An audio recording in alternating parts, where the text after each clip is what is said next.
Começa agora o programa Bem Viver, uma prosa sobre saúde, bem-estar, comida e agroecologia.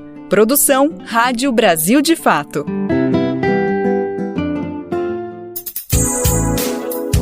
Bora para mais uma? Tá começando mais uma semana e com ela mais uma edição do Bem Viver. Hoje é segunda-feira, dia 13 de maio de 2024, data fundamental para a gente refletir sobre a história do Brasil. Afinal, foi exatamente nesse dia, em 1888, que foi assinada a Lei Áurea, que aboliu a escravidão no Brasil. Mas que abolição foi essa? Vamos discutir bastante. Esse é um dos temas aqui no programa, mas tem muito tema para a gente atualizar. Vamos falar bastante sobre a situação do Rio Grande do Sul, que segue enfrentando uma situação de calamidade. Vamos reforçar como cada pessoa pode contribuir, pode ajudar o povo gaúcho que segue precisando de todo mundo, de todo o Brasil. Eu sou o Lucas Weber e estou contigo nessa próxima uma hora para prosear sobre assuntos importantes aqui do Brasil e do mundo. Bora saber então quais são os destaques do programa de hoje. Nessa segunda-feira, o grupo Ilu-Obá de Min realiza a lavagem da escadaria do Bexiga em alusão ao 13 de maio. Vamos discutir sobre essa ação e também convocar todo mundo para participar dessa ação que acontece aqui em São Paulo de graça. Notícias falsas tumultuam a ajuda para as vítimas das chuvas no Rio Grande do Sul. Você vai saber o que estimula essa prática e como podemos nos prevenir para não cair em armadilhas das chamadas fake news. Você vai conferir também, a Amazônia concentra metade dos conflitos agrários no Brasil, segundo dados da Comissão Pastoral da Terra. Vamos falar também de economia. Inflação de abril sobe, pressionada por alimentos e remédios. Esses são alguns, mas são vários os destaques do programa de hoje. Bora lá que ele só está começando. Hoje, 13 de maio, é uma data que exige uma reflexão, até uma aula de história, não é exagero falar, porque o dia é conhecido pela promulgação da Lei Áurea, que aboliu a escravidão no Brasil. Mas ficar até aí é muito pouco. É fundamental a gente entender o que de fato essa lei mudou, se é que mudou alguma coisa.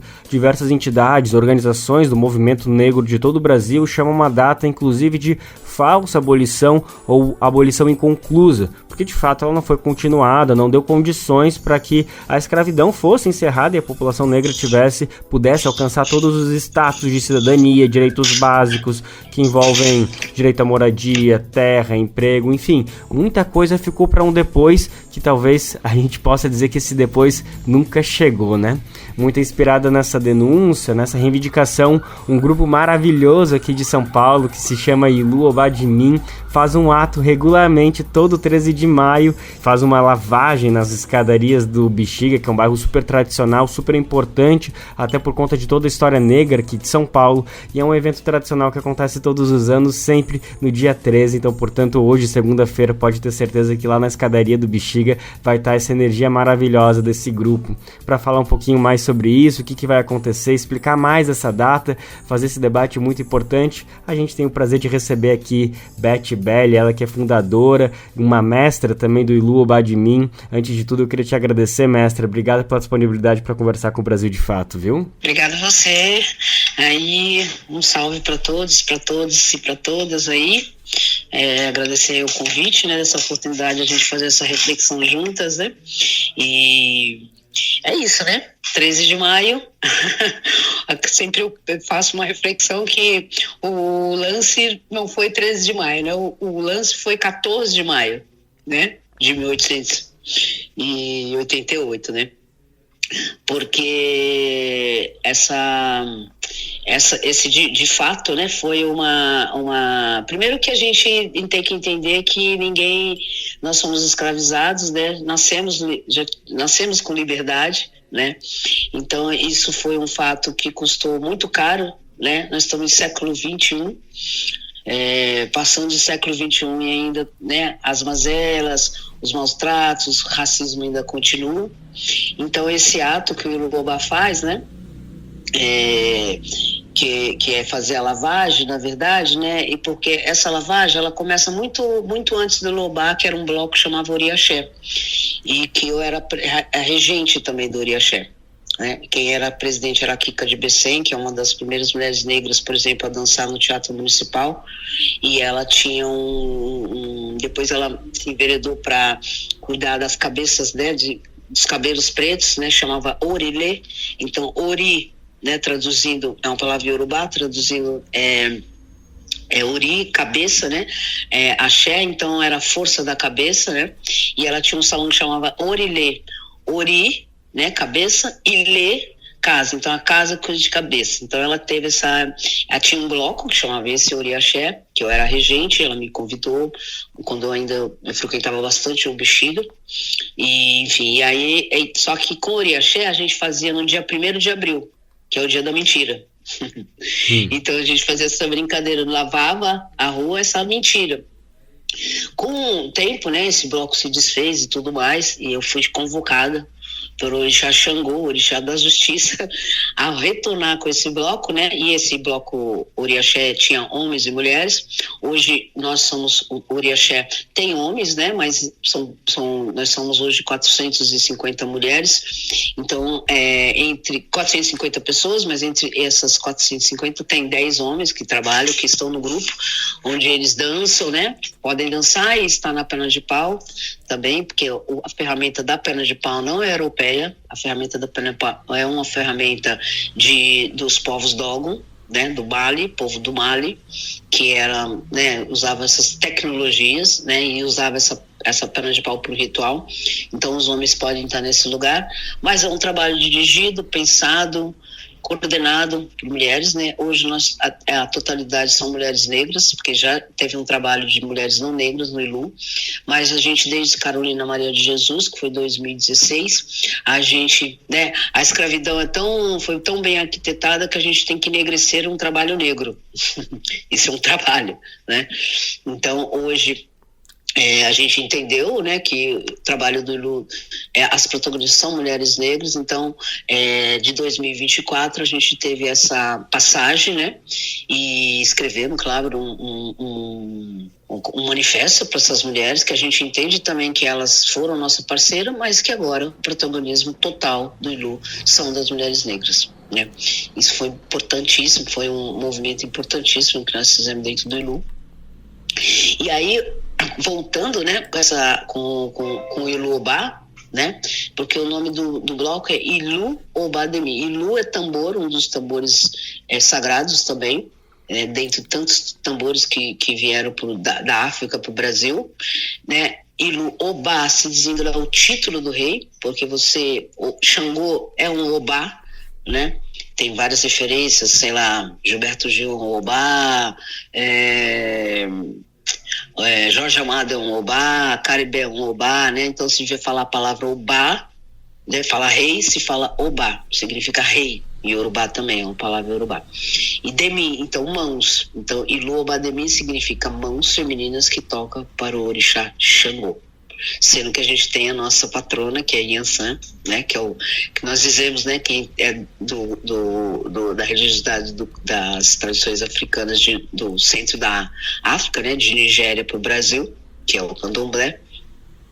Diz que é o casal mais quente do Orum, né, que é o céu, né, porque para a gente nas cosmovisões não existe céu, existe o Orum, né, como existe o Aie, que é a terra. Enfim, e aí tinha tudo para dar certo, né? Realmente, tendo uns patronos como esse. E aí, então, o Ilu-Obá-Demi significa mãos femininas que tocam para Xangô, né? Se perguntar, mas por que um bloco de feminino tem um orixá Xangô? Porque o orixá Xangô é o que carrega a justiça, né? Então, e aí agora, com o Ilu-Obá, né?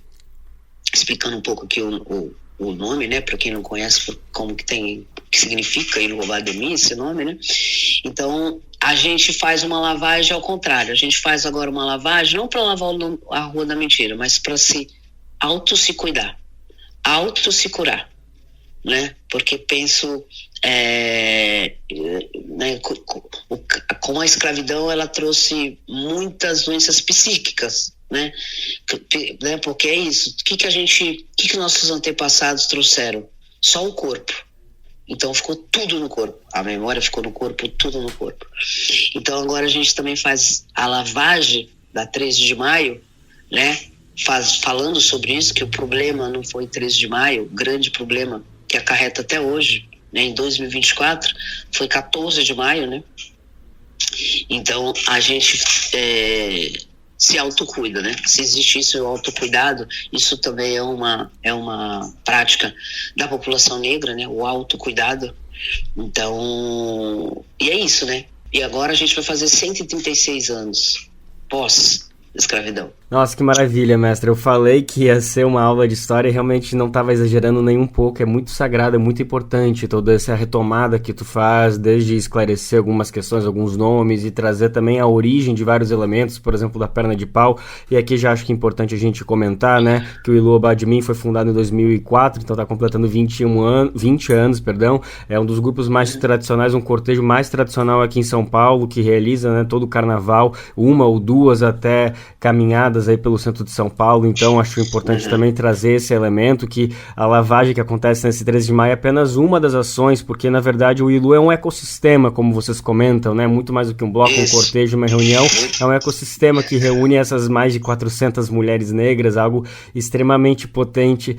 Mestre, eu queria te ouvir um pouquinho sobre agora o Bexiga, né? A gente está falando aqui com bastante gente que está em São Paulo, mas com o Brasil inteiro, e até pessoas que moram em São Paulo talvez não tenham o devido conhecimento do que representa esse bairro, e acho que isso é bacana entender que não foi uma escolha à toa, né? De ter feito, de fazer toda essa lavagem no Bexiga, né, mestre? Não. O Bexiga, né? Que todo mundo conhece como bairro italiano, né? Ele, na verdade... O Bexiga também, né, foi um bairro, a Saracura tá ali, né, o Quilombo Saracura tá ali, onde o Vai-Vai também não está mais pela construção do metrô, né, imagina uma escola que tem mais de 60 anos, vou pensar que Ileaê fez 50 anos, né, e pensar que o Vai-Vai tem quase 90 anos, né, uma escola tradicional, como consegue tirar, né, que a gente às vezes pensa assim, que a história, né, nossa história, né, ela teve ela tem muitas confluências, né? Tanto eu estou aqui, né? Quem sabe o Ilu-Obá não é isso já não deve ter acontecido em séculos atrás, né? Eu sempre penso isso também, né? Então, pensar numa escola de samba como essa, então a gente está num bairro negro, né? E apesar de ser italiano, que aí vem, né? Com o branqueamento do Brasil, né? A população toma aquele lugar, né, a população italiana, mas quem conhece, né, o bairro, né, bem assim do Bexiga, né, como é conhecido também, na Bela Vista, né, no bairro da Bela Vista, era assim, né, aonde está a Bela Vista, era a população negra que morava. E aí, se você, qualquer rua ali que você subir, da Bela Vista, Itapeva, Rua Silva, ali por baixo, saindo do Vai-Vai, onde era o quilombo da Saracura, ali era um quilombo, você vai dar na Paulista. Então as pessoas negras moravam no Bexiga. Hoje tem várias pensões lá, ainda tem algumas arquiteturas, né, de 1910, por aí, né? Então, você pensar numa visão, pensando na arquitetura também, então as pessoas negras moravam embaixo, que era no Bexiga, e elas subiam para trabalhar nos casarões dos barões na Paulista. Então, esse bairro nunca foi italiano, né? Ele novamente foi tomado novamente, e aí existe o apagamento. E aí tem uma rua que chama 13 de Maio. Então, nós falamos, então é lá que nós vamos fazer. A gente fala disso também no nosso cortejo, né? Nessa manifestação, quando a gente está lá, né? Então, para as pessoas refletirem também sobre isso, porque se você não conhece a história do seu país, não conhece a história da escravidão, você fica um pouco normalizando tudo, né? Mas aí, quando você sabe, né? Quando a primeira vez que eu soube disso, eu falei, não é interessante, é verdade, porque eu cheguei a morar no bairro do Bexiga também, e eu ficava entre esses dois lados, assim, eu ficava numa rua que chamava Rua Silva, chama Rua Silva, e era isso, assim. Então, na Rua Silva, se eu entrasse uma esquerda ali, eu já estava na Paulista. Se eu descesse, e provavelmente eu sempre descia para reencontrar, né, meu povo ali do Bexiga, então eu sempre estava ali. Então, quando eu soube dessa história, para mim fez muito mais sentido, né, estar ali mesmo, falando sobre isso, né, refletindo sobre isso, né, fazendo essa reflexão histórica, porque é uma reflexão histórica. Com certeza. Né, também, para você poder ter ação, né. Exato. E você fala de conhecer a nossa história, de conhecer a história do nosso país, mas eu acho que também tem um elemento que é conhecer a história da nossa cidade, ou da cidade que você está vivendo, né? Porque é muito importante saber que ruas você está caminhando, quem pisou por ali, que história foi pisada, que sangue jorrou ali. Eu acho que esses conhecimentos macro da história brasileira, mas também micro, dentro de bairros regionalizados, ajudam muito a entender o que aconteceu, e eu acho que é muito sagrado, é muito importante todo esse movimento dessa lavagem, justamente num bairro que é isso. Eu acho que a gente está falando de uma aula de história, de uma reflexão que é fundamental. E até retomando sobre isso, você comentou algumas vezes sobre o 14 de maio, né? Eu queria que você destrinchasse um pouquinho mais de por que a gente precisa olhar também para o 14 de maio, o que é essa data, assim, o que a gente precisa entender nessa reflexão do pós-13 de maio. É isso, né? Você né? Que é por que a gente fala a falsa libertação, né? Até porque isso não foi uma coisa que a princesa Isabel refletiu, não vamos viver. Isso é uma questão histórica, né? Porque os ingleses, né, que disseram a primeira libertação, então foi uma pressão, mas foi a pressão de abolicionistas negros também, isso. Né? Porque era meio impossível. Só que aconteceu a falsa libertação. Mas e daí? Mas aí você não tem cidadania, você não tem identidade, você não tem um local. É muito diferente quando, né? Quando vem os europeus para cá, que aí eles tinham terra, eles não vêm numa condição do navio negreiro, porque é bizarro, né? Você pensar no navio negreiro. Eu só de pensar, meu corpo reage. Então, assim, então você não tinha terra, você não tinha pátria, você não tinha língua, você tinha o nome do colonizador, né? Então, e isso que dá, né? Você não tinha uma economia, apesar da escravidão, por exemplo, a economia do Brasil é feita sobre a mão de quem? A mão dos povos que estavam aqui, porque o Brasil não tem essa de descobrimento do Brasil, isso não existe. Isso é uma grande mentira, uma grande falácia, uma grande mentira do Brasil. E aí, consequentemente, né, dos povos que estavam aqui, os povos originários, e também da mão dos escravizados. Só que a minha pergunta mas cadê a nossa parte? Porque tudo bem, a gente trabalha, né? Você tem seu trabalho, eu tenho meu trabalho, eu faço, eu recebo por isso. Mas não foi assim. Então, se rolou, né? E logo depois, se eu não me engano, eu não lembro a data exatamente, teve uma lei que foi a lei da vagabundagem. Então, quem ia preso? As pessoas negras. Porque elas não tinham trabalho, elas estavam na rua, elas estavam largadas. Fazer uma comparação mais para trazer para um outro lugar, é a mesma coisa de você pegar uma criança e pegar e colocar ela na Praça da Sé e falar, uma criança de 6 anos, colocar e falar, se vira. Ela não vai saber voltar para casa. Entendeu? E aí a gente não teve oportunidade nem de voltar, né, de retornar. Tem história dos retornados, mas aí é um papo que a gente poderia conversar horas sobre isso.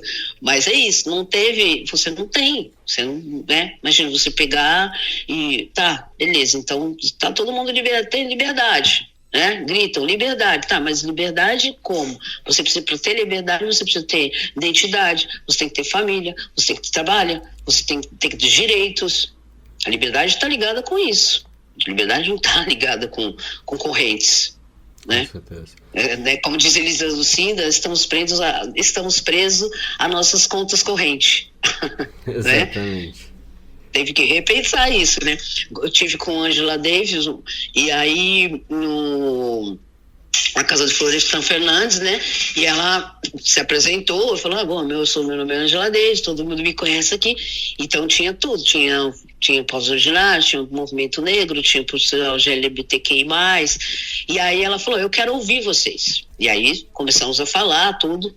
Eu até nem fiz pergunta, assim, porque, né, para mim ela como nós, né, a gente tem Leila Gonzalez, né, ela sempre fala isso, tudo bem, eu sou Angela Davis, mas vocês têm Leila Gonzalez, né, então assim, Leila Gonzalez, né, e então ela ela perguntou assim, aí escutou todo mundo falou, e eu fiquei no meu lugar de, né, porque às vezes a gente está no lugar de saber e a gente às vezes está no lugar do aprendizado. Então eu fiquei ali na minha, assim, ouvindo também, né, não me veio uma pergunta para ela, e aí quando acabou ela perguntou assim, bom, eu escutei todos vocês, mas de que igualdade vocês estão falando?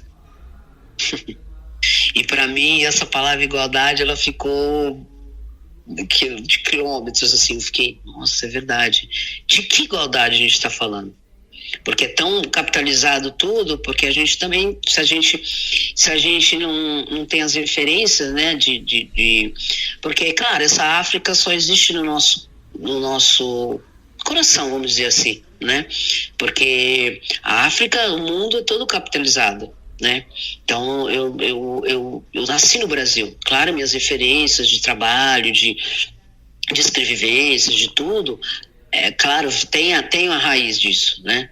Mas tem o caule, né? Então vamos dizer que a África é a raiz e nós somos o caule disso, né?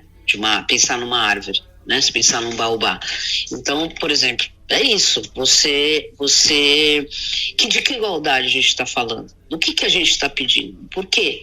Né? A gente está falando desse questionamento. O problema, gente, não foi 3 de maio. O problema foi 14 de maio, 15, 16 e, consequentemente. Exatamente. E é por isso que é tão importante poder conversar contigo, mestra, poder ter esse conhecimento, poder saber que existe o Ilu Obadimin aí fazendo aulas públicas abertas ao público, como vai acontecer hoje, segunda-feira, a partir das 6 horas da tarde, a saída é às 7, a lavagem da escadaria do Bexiga que acontece toda 13 de maio, e eu queria te agradecer mais uma vez, Beth Belli, fundadora, mestra do Ilu Obadimin, muito importante ter esse papo contigo, e aqui está convocado, né, que todo mundo que possa, que seja aqui na capital paulista, puder comparecer hoje a partir das 6 horas da tarde na escadaria do Bexiga, na Praça Dom Orione, vai acontecer ali esse momento sagrado, uma aula de história, um pouquinho, bastante de tudo isso que a gente ouviu agora de ti. Obrigado mais uma vez, viu, Beth? Imagina, obrigada a vocês aí, é isso, né, a revolução está em curso, vamos fazer parte dela. Brasil de Fato, uma visão popular do Brasil e do mundo. Leia e ouça as informações que mais interessam no seu dia. Política, economia, direitos humanos, cotidiano, saúde e cultura, tratados com pluralidade e diversidade. Jornalistas, articulistas e movimentos populares reunidos em um só veículo. Esse é o Brasil de Fato.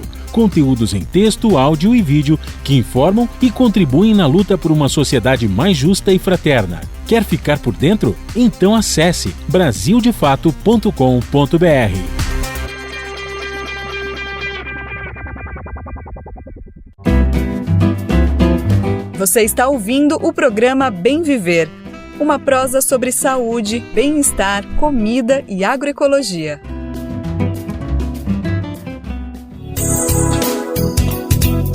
E agora a gente volta a falar sobre a situação das chuvas no Rio Grande do Sul.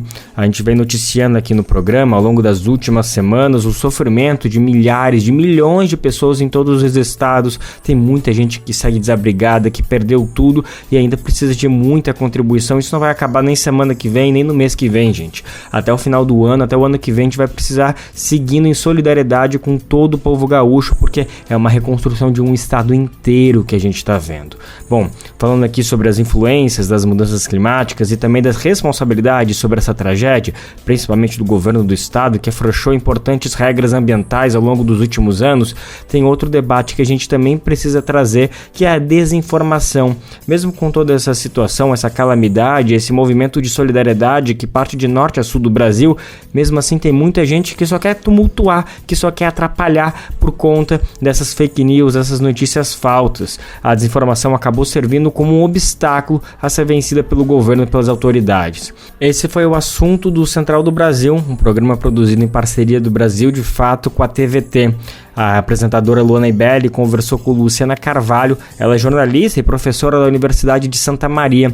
Ela comentou sobre os prejuízos causados pela onda de desinformação. Assim como ocorreu na pandemia, né, esses momentos de crise acabam escalonando, fazendo escalonar, potencializando, né, esse problema da desinformação, que gera confusão, gera pânico, atrapalha aí quem está em busca de ajuda, quem está querendo ajudar, né, em meio à catástrofe. Não são apenas as chamadas fake news, notícias falsas, não, viu? Mas tem também conteúdo descontextualizado, com conexões falsas. Às vezes aconteceu em outro país e aquele vídeo é divulgado, é retomado como se fosse no Rio Grande do Sul, no Brasil. Se distorcem dados também, né? Além, né, no meio disso tudo, é um ecossistema, né? Um verdadeiro ecossistema de desinformação. No meio disso tudo tem problemas, às vezes, de apuração. A própria mídia, os veículos de referência acabam, muitas vezes, na correria, se perdendo. As fontes, até mesmo as oficiais, muitas vezes, acabam trazendo informações ainda imprecisas ou desencontradas, né? E até quem está na linha de frente, as pessoas estão sob forte emoção e podem, muitas vezes, acabar desinformando, né? Teve alguns casos aí que chamaram a atenção nesses últimos dias, envolvendo essa catástrofe climática no Rio Grande do Sul. Um dos mais emblemáticos foi essa desinformação, que foi um conteúdo fabricado mesmo por um coach, né, que foi apontado como tendo começado essa informação falsa.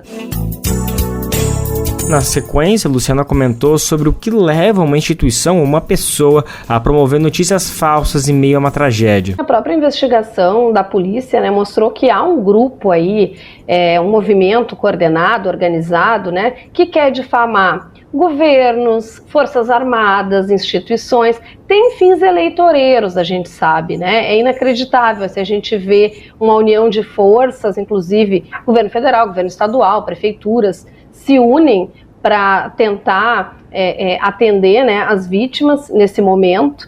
E, por outro lado, tem grupos, né, que são extremos, são extremistas e que querem gerar discórdia, pensam na questão eleitoreira, estimular, inclusive, pânico, até mesmo as pessoas estão com medo de desabastecimento, de ficar sem comida nos supermercados. Isso gera caos, né? E no meio do caos tem muita gente que lucra com isso. Tem gente querendo dar golpe, né, se aproveitando aí da vulnerabilidade das pessoas nesse momento.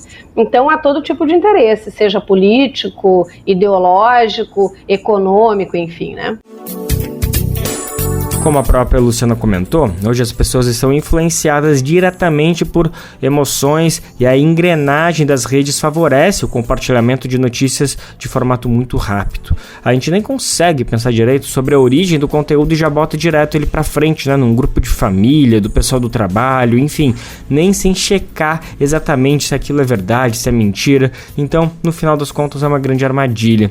Então a professora aproveitou isso para explicar, para dar algumas dicas pra gente de como prevenir e evitar espalhar conteúdo falso. Para quem está nos ouvindo, para quem tem interesse realmente em não contribuir para esse ecossistema de desinformação que prejudica todo mundo, há algumas dicas básicas, assim, né? Vamos parar diante de qualquer informação que a gente receber e desconfiar, né? Adotar uma postura crítica, independente. Isso vale para a mídia também, né? Na sua cobertura. Olhar para aquela informação, verificar se saiu em outros lugares. Só tem um site dando aquela informação, desconfia, né? Vá para o Google, uma pesquisa básica no Google.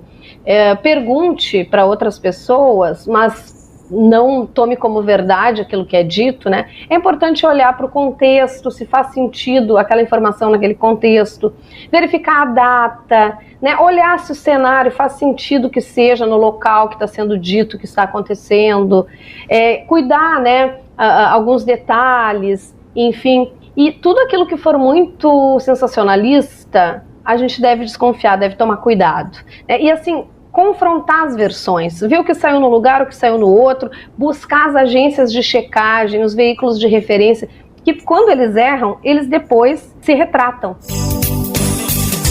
Uma das grandes preocupações é que essa onda de desinformação desestimula as doações. E por falar em ajuda, a gente vai registrar aqui a nossa solidariedade aos companheiros e companheiras jornalistas do Brasil de Fato no Rio Grande do Sul. Nos últimos dias, nossos colegas sofreram perdas terríveis, assim como milhares de pessoas de todo o estado. A equipe chegou a criar uma campanha nessa plataforma, o Apoie-se, para auxiliar os trabalhadores que tiveram suas residências invadidas pelas águas e que foram impactados de alguma forma por essa tragédia. Esses trabalhadores e trabalhadoras, mesmo sofrendo as consequências mais devastadoras socorrodoras dessas enchentes seguiram trabalhando, seguindo fronte de trabalho, reportando tudo, ajudando o Brasil inteiro a entender o tamanho da tragédia. Então, se você tiver como, eu sei que você já deve ter contribuído de várias maneiras, mas aqui a gente vai passar mais uma maneira, mais um jeito de poder apoiar toda essa população que está sofrendo, é pelo site do Apoie-se. Então é apoie-se/Brasil de Fato RS _enchentes. Apoie-se /Brasil de Fato RS _enchentes. Lá no nosso site, no brasildefato.com.br, você também encontra esse link. Quer saber onde encontrar livros bons, baratos e com conteúdos que te ajudam a entender a situação atual do Brasil e do mundo? Na Expressão Popular. Lá você encontra obras sobre marxismo, agroecologia, educação popular, literatura e muito mais. Com os livros da Expressão Popular, você se fortalece para a batalha das ideias e para a construção de um mundo melhor. Para saber mais sobre o acervo dessa editora popular, acesse o site expressãopopular.com.br ou faça uma visita à livraria na Rua Abolição 201, próximo ao metrô Anhangabaú, em São Paulo. Editora Expressão Popular. Programa Bem Viver, sua edição diária sobre saúde, bem-estar, comida e agroecologia.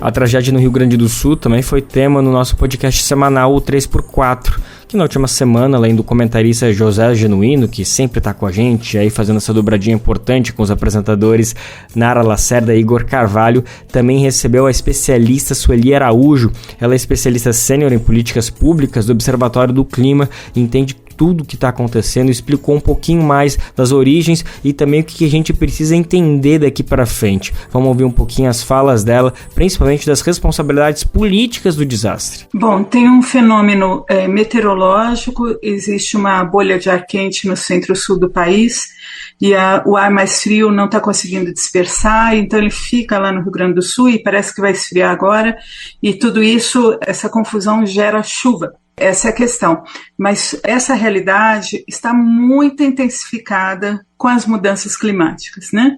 Ao mesmo tempo em que nós temos uma tendência para mais pluviosidade na região sul e na Bacia do Prata, nós estamos vendo a tendência para a redução do volume hídrico na Bacia Amazônica e estamos vendo isso também no Pantanal. O estudo que você citou, ele é de cerca de 10 anos, quase 10 anos atrás, e quando você olha os mapas, o mapa que tem lá mostrando uma mancha azul em cima do Rio Grande do Sul, querendo dizer chuva, é bem impressionante, né? Quer dizer, você não sabia quando viria, mas sabia que a tendência, com o aumento da temperatura global, é aquela região ter problemas nesse sentido. O que está acontecendo é que tudo isso está vindo muito mais cedo do que a gente imaginava. Nós imaginávamos esse tipo de problema mais próximo aí do meio do século e está acontecendo agora.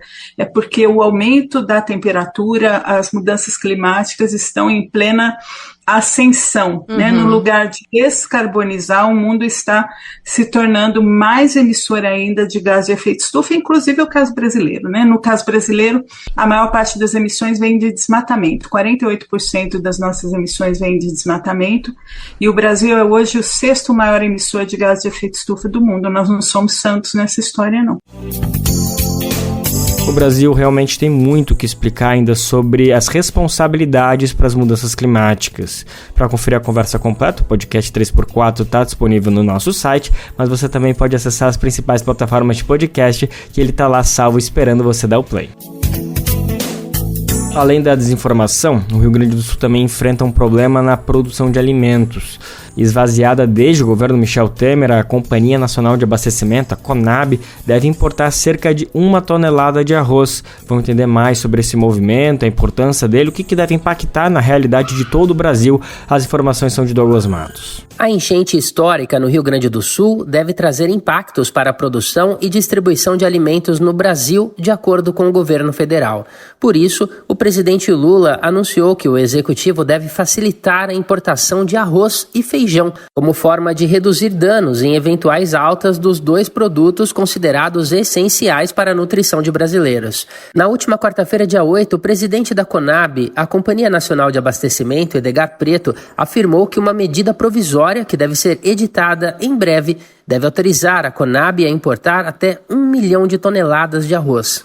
Somos um estado produtor, parte da nossa produção ainda não havia sido colhida, que é a questão do arroz, onde 70% do arroz nacional é do nosso território gaúcho, 15% está embaixo da água, mais uma parte está nos armazéns, em algumas regiões a água também chegou nesses locais, por isso então que o presidente determinou que a Conab faça a importação de 1 milhão de toneladas de arroz. Nós estamos preparando a medida provisória em conjunto com o Ministério da Agricultura e do MDA, para termos essa liberação. Obviamente que não será comprado 1 milhão de toneladas de uma vez só.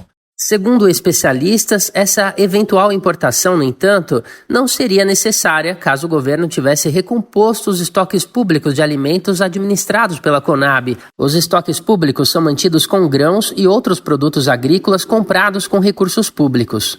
Os produtos garantem o abastecimento em época de escassez, como a esperada após as enchentes, ou de preços acima do normal. O ex-presidente Michel Temer paralisou as compras públicas. A gestão de Jair Bolsonaro também não comprou alimentos e ainda desativou armazéns da Conab existentes para estocá-los. Foram 27 em 2019. Outros 124 foram colocados à venda, mas o processo acabou cancelado após a eleição de Lula em 2022. Neste terceiro mandato, Lula prometeu recompor os estoques da Conab. Em junho do ano passado, a companhia anunciou a primeira compra de alimentos em 6 anos. Até agora, no entanto, só foi comprado milho e os estoques de arroz estão vazios desde dezembro de 2022. De feijão, desde dezembro de 2016. Também não há estoques de café, mandioca e trigo. Resta ao Brasil a importação.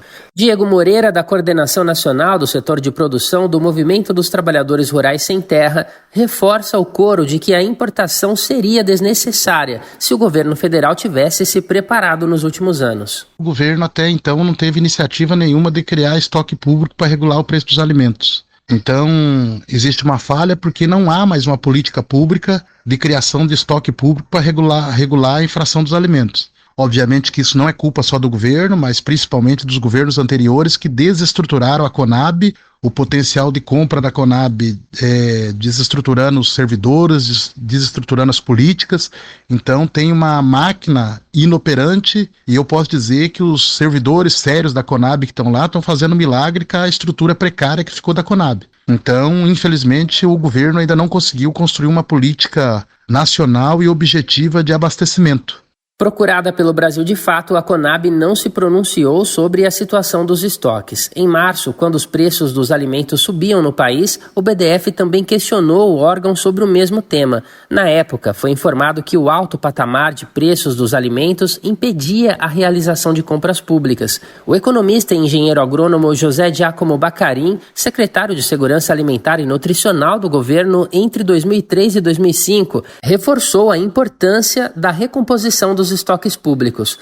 Por outro lado, ele concorda que não faz sentido recompor esses estoques enquanto os preços estiverem altos. Desde o começo do século XXI, os estoques públicos de alimentos no Brasil estão muito baixos. Não só no Brasil, mas o Brasil entrou na onda. E estoque público deve ser feito, deve acrescentar produto ao estoque público quando os preços estão baixos, estão ruins para o agricultor.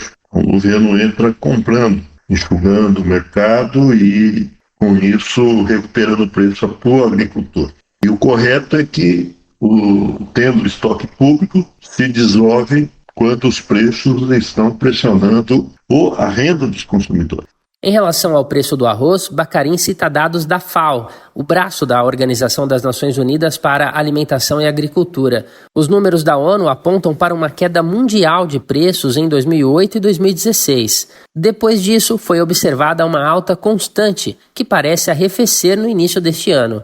Sobre o feijão, o economista e engenheiro agrônomo acrescenta que o preço é definido pela produção nacional, que vem perdendo espaço para a soja e outros grãos. José Giacomo Baccarin não vê efeitos acentuados das mudanças climáticas no preço dos alimentos. Para ele, no entanto, os acontecimentos climáticos terão sim um papel mais significativo e negativo nos preços dos alimentos daqui por diante. De São Paulo, da Rádio Brasil de Fato, com reportagem de Vinícius Konchinski. Locução, Douglas Matos. Se alimentar como um ato político e comida sem veneno? O Armazém do Campo reúne as duas coisas com a agricultura familiar orgânica e agroecológica dos assentamentos da reforma agrária. São várias lojas espalhadas pelo Brasil com produtos do Movimento Sem Terra, MST, além de atividades culturais, cafeteria e almoços coletivos. Encontre o Armazém do Campo mais próximo de você pelas redes sociais e venha. Traga sua família e amigos para conhecer um novo jeito de comer bem.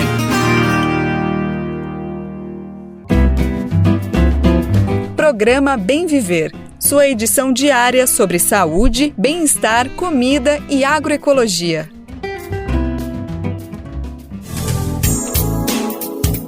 Bora agora lembrar aquele recadinho importante que a gente não se cansa de compartilhar. Sabia que dá para retransmitir de graça o nosso programa aí na sua rádio, na sua iniciativa comunitária, na sua iniciativa regional? Vai ser uma alegria imensa saber que o Bem Viver está chegando nesse cantinho especial do Brasil. São dezenas, centenas de emissoras que estão com essa missão de nos ajudar a repercutir, a colocar a voz do Bem Viver aí em qualquer lugar do Brasil. Bom, se você tem interesse e disponibilidade de colocar o Bem Viver aí na sua grade, faz o seguinte, vai em radiobrasildefato.com.br. Logo ali em cima no menu inicial você vai clicar em como ser uma rádio parceira, que tem um caminho no tutorial para você entrar junto com a gente nessa. Lembrando que também dá para fazer o download do nosso programa, você também vai em radiobrasildefato.com.br, que lá a gente coloca todos os dias o programa disponível para download, tem a matéria de divulgação ali, tá super bacana para você fazer o download ou até compartilhar com mais alguém. E se você só quer escutar aí no seu tempo, no seu jeito, não tem problema, porque a gente também sobe o programa nas principais plataformas de podcast, vai lá no Deezer, iTunes, Google Podcast, Spotify, enfim, vai no seu preferido que a gente também sabe tudo lá para você escutar a hora que você quiser, quantas vezes quiser.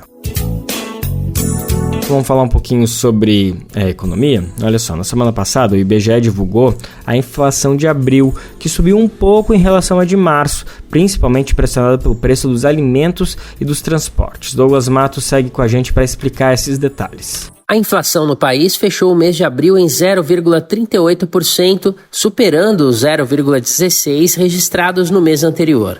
A alta de preços foi puxada pelo aumento do custo dos alimentos e dos remédios. Os dados foram divulgados pelo IBGE, o Instituto Brasileiro de Geografia e Estatística. Eles dizem respeito ao IPCA, que é o Índice de Preços ao Consumidor Amplo, o índice oficial de inflação do país. Segundo o IBGE, o grupo de despesas alimentação e bebidas registrou alta de preços de 0,7% no mês, puxada por itens como mamão, com 22,76%, cebola, 15,63% e tomate, 14,09%. O café moído subiu cerca de 3%. Sozinho, esse grupo foi responsável por 0,15 pontos do 0,38% do IPCA de abril. Já os itens de saúde e cuidados pessoais tiveram elevação de preços de 1,16%, correspondendo por outros 0,15 pontos do IPCA. Os itens com maior destaque foram os produtos farmacêuticos, com alta de mais de 2,84%, impactados pela autorização de reajustes de até 4,5% nos preços dos medicamentos a partir de 31 de março. Por outro lado, os artigos de habitação e residência tiveram deflação, ou seja, queda de preços, isso no mês de abril, de 0,26% para 0,01%. Segundo o IBGE, o índice de preços ao consumidor amplo acumula uma taxa de inflação de 1,8% no ano. Em 12 meses, a taxa acumulada é de 3,69%, abaixo dos 3,93% acumulados até março, e dentro do limite de meta definido pelo CMN, que é o Conselho Monetário Nacional. Apesar da inflação manter uma tendência de queda, o Copom, Comitê de Política Monetária do Banco Central, reduziu nesta semana o ritmo de queda da Selic, a taxa básica de juros da economia brasileira. Ela caiu na última quarta-feira, dia 8, de 10,75% ao ano para 10,50%. O corte de 0,25 ponto foi menor do que o das últimas 6 reduções e também abaixo do esperado pelo governo do presidente Luiz Inácio Lula da Silva. De São Paulo, da Rádio Brasil de Fato, com informações da Agência Brasil. Locução, Douglas Matos. Qual foi a última vez que você ajudou a salvar uma vida? Nájila Lima, do Hemocentro do Ceará, tem um recado para você. As doações de sangue, elas devem acontecer todos os dias, não somente em datas comemorativas como Semana Santa, Natal. O paciente ele não escolhe o dia de adoecer, a gente não tem sangue em farmácia, nem em laboratório. A gente realmente precisa contar com a disponibilidade, a solidariedade das pessoas. Tome uma atitude e salve vidas. Doe sangue. Uma parceria Rádio Senado. Outro assunto importante que a gente precisa seguir repercutindo são os dados da CPT, a Comissão Pastoral da Terra, sobre a violência no campo, que segue atualizando as informações sobre 2023. Ela faz um balanço fundamental de como é esse tema ano após ano no Brasil, fazendo todo um panorama de tudo que vem acontecendo nas últimas décadas, inclusive. De acordo com os dados da CPT, a Amazônia concentrou metade dos conflitos agrários registrados no ano passado, e as principais vítimas são indígenas, sem terra e pequenos proprietários. Os principais causadores dessa violência, os responsáveis na região, são fazendeiros, grileiros e garimpeiros, além de empresários. O nosso repórter Afonso Bezerra tem os detalhes e vai contar tudo pra gente agora. A Amazônia Legal concentrou quase metade de todos os conflitos no campo registrados em 2023 no Brasil pela CPT, a Comissão Pastoral da Terra. Dos 2.203 episódios contabilizados no ano passado, 1.034 ocorreram na região amazônica, que compreende 9 estados brasileiros. Segundo a CPT, que produz anualmente o relatório Conflitos no Campo, este é o terceiro maior número de casos em toda a série histórica, que começou em 1985. Em primeiro lugar ficou 2020, com 1.107 ocorrências. E em segundo, vem o ano de 2022, com 1.117 registros. Das 31 pessoas assassinadas por conflitos no campo no ano passado, 19 estavam na Amazônia. Ao todo, foram registradas 54 ocorrências de trabalho escravo, com 250 trabalhadores resgatados, principalmente no Pará e Maranhão. Dos 180 casos de mulheres vitimadas pela violência no campo no país, 120 morreram na região amazônica. Em 2023, o Pará liderou a contagem por estado com 226 conflitos. As terras indígenas Munduruku e Caiapó foram as mais impactadas. No Maranhão foram 206 ocorrências e em Rondônia 186. No recorte por regiões, o norte foi o que mais teve conflitos no campo, com 810 ocorrências. Entre os 5 estados com os maiores números de conflitos no país, 3 estão na área da Amazônia Legal: o Pará, Maranhão e Rondônia. Em 2023, a região norte registrou 22 ações de ocupações e retomadas, com 2.316 famílias participantes. Os acampamentos somaram 12 ocorrências envolvendo 1.412 famílias. Já a violência individual afetou 1.108 pessoas na Amazônia Legal, o equivalente a 75,5% do total de vítimas registradas pela CPT no ano passado.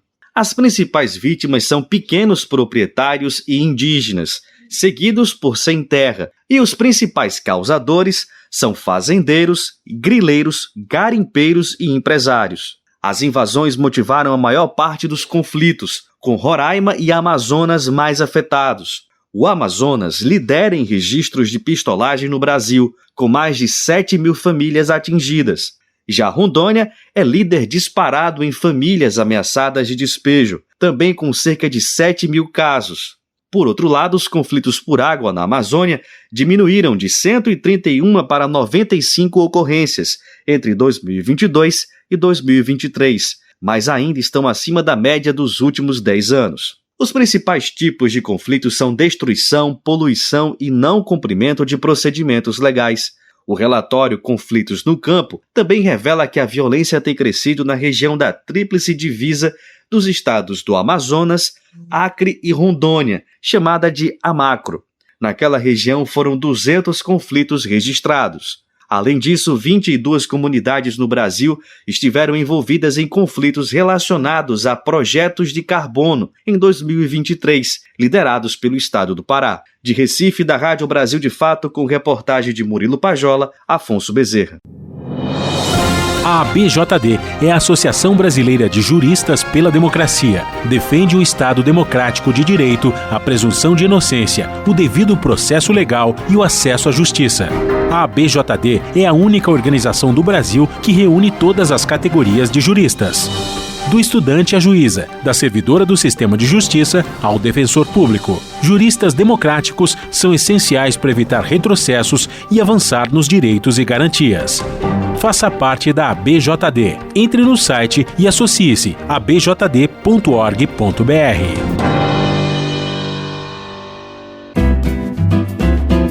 Programa Bem Viver. O Brasil lidera o número de deslocamentos causados por desastres climáticos como esse que a gente está vivenciando agora no Rio Grande do Sul. Só para ter uma ideia, em 2022, 700 mil pessoas foram forçadas a se deslocar por causa de eventos climáticos extremos no Brasil. Sim, a gente está falando do Brasil, gente. 700 mil pessoas, quase 1 milhão, isso só em 2022. Os dados são das Nações Unidas, a gente vai entender melhor como isso acontece. A repórter Fabiana Sampaio, da Rádio Agência Nacional, conta pra gente. Mais de 700 mil brasileiros ao longo do ano de 2022 precisaram se deslocar, a maior parte devido a enchentes. Os dados são da Organização Internacional para Migrações, agência que integra os sistemas da ONU. Mas os números podem aumentar ainda mais em 2023 e 2024, em função dos eventos climáticos extremos registrados no período. Na avaliação de Cláudio Ângelo, coordenador de Política Internacional do Observatório do Clima, a extensão, densidade populacional e geografia do Brasil, além do despreparo para lidar com os efeitos das mudanças do clima, explicam os números crescentes desses deslocamentos. Quando esses eventos extremos se tornam mais extremos e mais frequentes, tudo aquilo que a gente não resolveu no passado se torna uma vulnerabilidade ainda maior. E se torna mais difícil de resolver também, mais difícil e mais caro. Então o país fica aprisionado nessa espiral de falta de resiliência, piorando a resiliência que já não existia. Além de registrar o maior número de migrantes, o Brasil também está entre os países da América Latina que mais acolhem solicitantes de asilo, ao lado do Peru, México e Costa Rica. O estudo alerta que a região enfrenta desafios relacionados à degradação ambiental, desastres e mudanças climáticas, agravando a situação de vários países que já passam por conflitos e violência. Cláudio Ângelo pontua que essa situação tende a se tornar muito mais grave à medida que o número de imigrantes por desastres climáticos cresce. Existem estimativas aí de que até 2050 a gente pode ter até 140 milhões de imigrantes climáticos no mundo. A maior parte desse pessoal vai migrar internamente, dentro dos seus países, para lugares onde eles não vão ter necessariamente emprego, nem renda, vão pressionar por serviços públicos, vão causar fatalmente aumento de violência, desigualdade. O coordenador de Política Internacional do Observatório do Clima explica que não dá mais para evitar os eventos extremos com o nível de aquecimento global contratado nas últimas décadas. O especialista avalia que é preciso construir resiliência. Desocupar áreas litorâneas, desocupar margens de rio, passa por uma avaliação imensa das zonas de risco no Brasil. Alguns lugares vão ter que receber políticas muito sérias de urbanização e reforço de infraestrutura. Outros lugares vão ter que ser simplesmente desocupados. Segundo o relatório da Organização Internacional para Migrações, os venezuelanos continuaram sendo a maior população deslocada entre fronteiras no mundo em 2022. São mais de 7 milhões de refugiados venezuelanos e migrantes deslocados em todo o mundo. O Brasil acolheu cerca de 400 mil cidadãos do país vizinho. Da Rádio Nacional no Rio de Janeiro, Fabiana Sampaio. Bom, e para ninguém esquecer, nosso encontro está sempre marcado de segunda a sexta-feira. Você confere o nosso programa a partir das 11 horas da manhã pelo rádio e também pela internet. Você pode acessar o nosso programa onde você estiver, porque a gente chega pela Rádio Brasil de Fato. Lá você confere onde você estiver, a hora que você quiser. Acessa lá o nosso site, que o nosso programa está te esperando a partir das 11 horas da manhã, mas você também pode acessar a hora que você quiser, porque a gente deixa disponível para download, mas se quiser ouvir em primeira mão, é sempre a partir das 11 horas. Um pouquinho depois, é 1 da tarde, a nossa grande parceira, a Rádio Brasil Atual, a RBA 98,9 FM, também transmite o nosso programa. Isso para quem está na Grande São Paulo pode escutar pelo radinho. Lembrando também, né, que nosso programa vai para diversas rádios pelo país. A lista completa de emissoras que retransmitem o programa você encontra lá no nosso site. E por último, o nosso programa também está nas principais plataformas de podcast, como Spotify, Deezer, iTunes e Google Podcast. Você adora ler, ama livros e gostaria de entender melhor o nosso país? Imagine receber todo mês um kit com um livro e um dossiê que te ajuda a entender a nossa sociedade hoje, por um preço baixinho e com frete grátis para todo o Brasil. Este é o Clube do Livro da Expressão Popular. Para saber mais, acesse o site expressãopopular.com.br e escolha seu plano. Assine agora! Expressão Popular. 20 anos na Batalha das Ideias.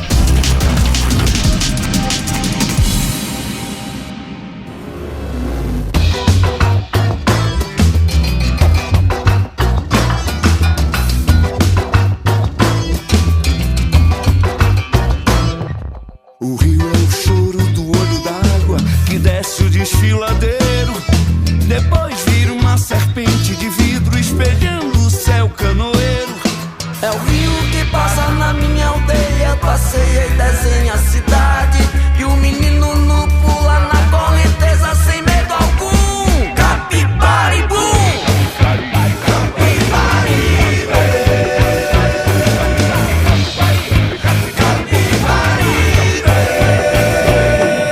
A água preenche qualquer vazio.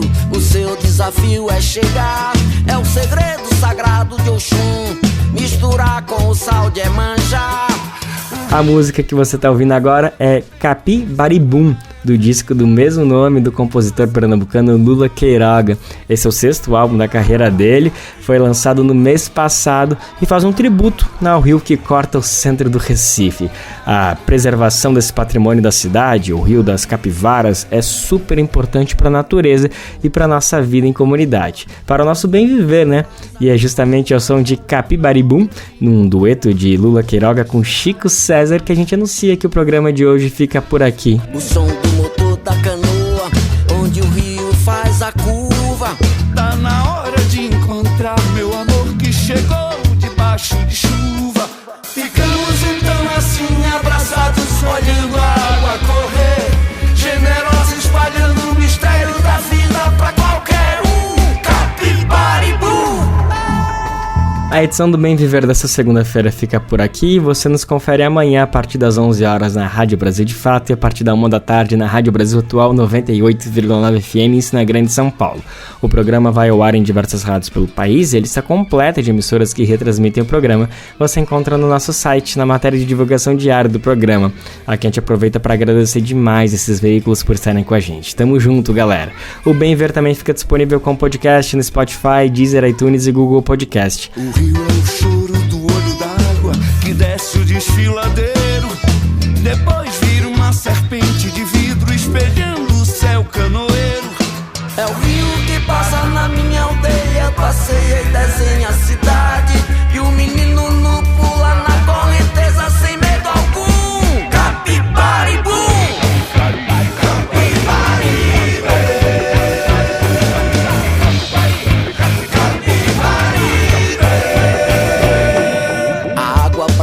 Qualquer vazio, o seu desafio é chegar. É o segredo sagrado de Oxum, misturar com o sal de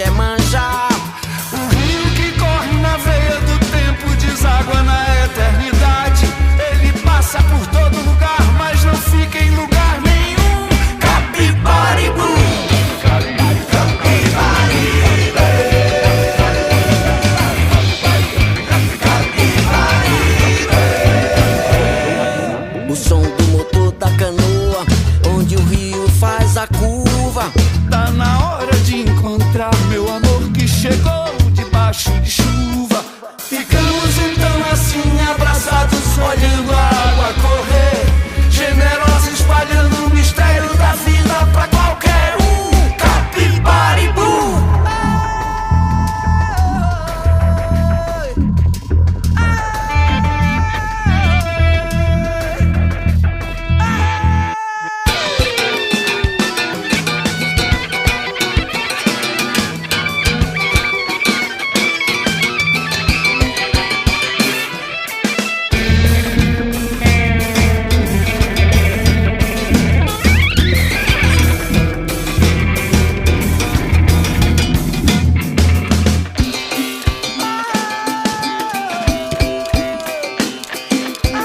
A apresentação deste programa foi de Lucas Weber, roteiro de Afonso Bezerra, edição e produção de Mariana Lemos, Douglas Matos e Daniel Lamir. Trabalhos técnicos de Lua Gattinoni, Edson Oliveira e André Paroche, coordenação de rádio e TV Moniz e Ravena, diretora de programa de áudio Camila Salmásio, direção executiva Nina Fidelis, apoio toda a equipe de jornalismo do Brasil de Fato. Amanhã, terça-feira, tamo junto aqui, nesse mesmo horário, gente. Até lá. Tchau, tchau.